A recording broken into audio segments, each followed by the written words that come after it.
Number 74. The President as Military King. Philadelphiensis, who was influenced by Thomas Paine in Common Sense, wrote the following selection. It is taken from three essays which appeared February 6 and 20 and April 9 of 1788 in either the Freeman's Journal or the North American Intelligencer.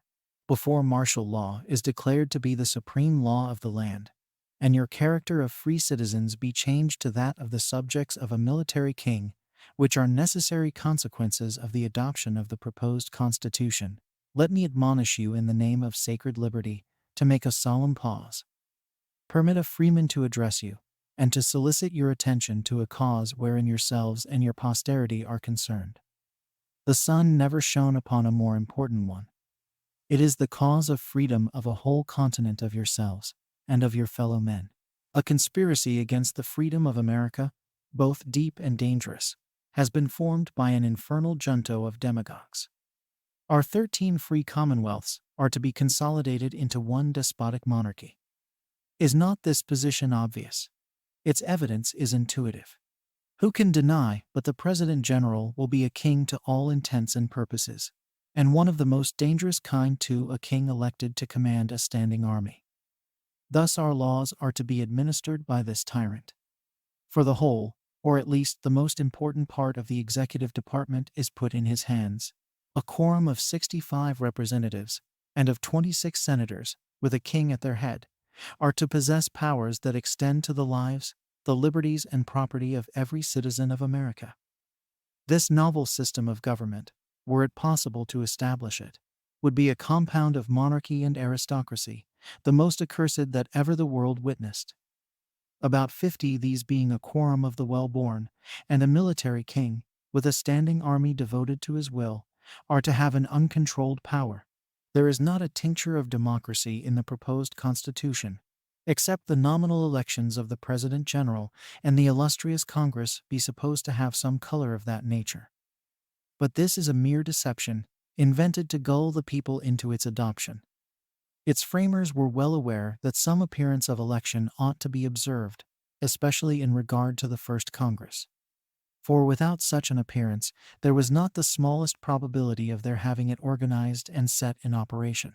But let the wheels of this government be once cleverly set in motion, and I'll answer for it, that the people shall not be much troubled with future elections, especially in choosing their king. The standing army will do that business for them.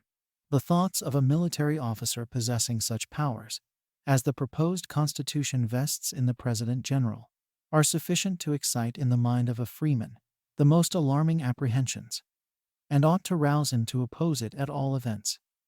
Every freeman of America ought to hold up this idea to himself, that he has no superior but God and the laws.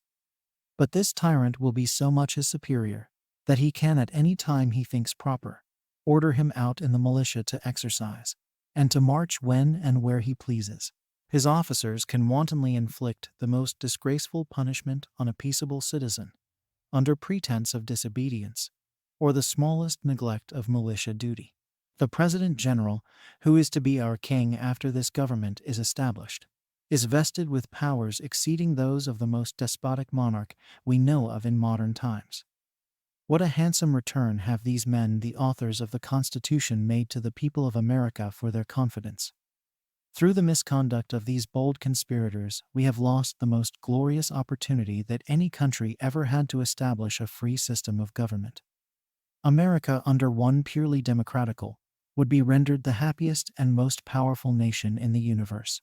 But under the proposed one composed of an elective king and a standing army, officered by his sycophants, the starvelings of the Cincinnati, and an aristocratical Congress of the well-born, an iota of happiness, freedom, or national strength cannot exist.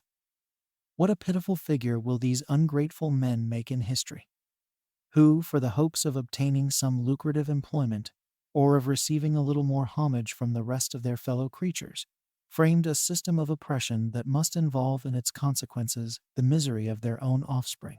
Some feeble attempts have been made by the advocates of this system of tyranny to answer the objections made to the smallness of the number of representatives and senators, and the improper powers delegated to them.